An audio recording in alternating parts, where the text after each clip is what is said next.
أهلا بيكو. في اليومين اللي فاتوا حصلت حالة من الفزع عند بعض الأهالي في محافظة الأقصر في صعيد مصر بعد أنباء عن ظهور تمساح في النيل بمنطقة الكلح بمدينة إسنا.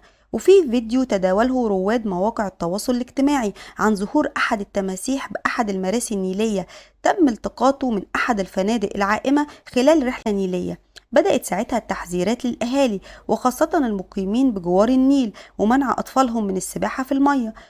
شرطة المسطحات المائية قامت بالتحقيق والتواجد فورا في مكان تصوير فيديو التمساح للتأكد منها، وتم تمشيط المنطقة بالكامل اللي التقط فيها الفيديو والمناطق المجاورة ليها، ولم يتم رصد أي ظهور للتمساح لحد الآن. وقال مصدر أمني إن الجسم الغريب اللي ظهر في الفيديو ممكن يكون جذع شجرة ضخم وهم افتكروه تمساح. هخليكم مع الفيديو اللحظات وتقولولي رأيكم في التعليقات.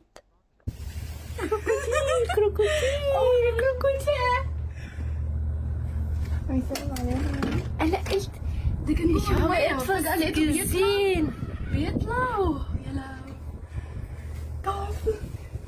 في النيل في ايه ده؟ تعالى لا مش هننزل نلعب معاك. لا كبير قوي.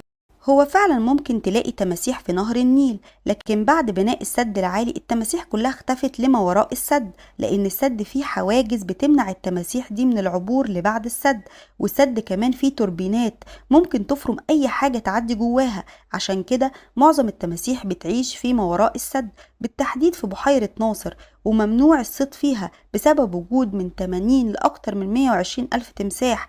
اتقال عنهم حكايات وأساطير كتير زي إنهم متوحشين وأحجامهم ضخمة جدا، لكن مفيش دليل على الأساطير دي. والجدير بالذكر برضو إن هتلاقي تربية التماسيح هناك في النوبة وأسوان حاجة عادية جدا، لأن ناس كتير هناك بتربي التماسيح في أسوان كهواية أو للسياحة.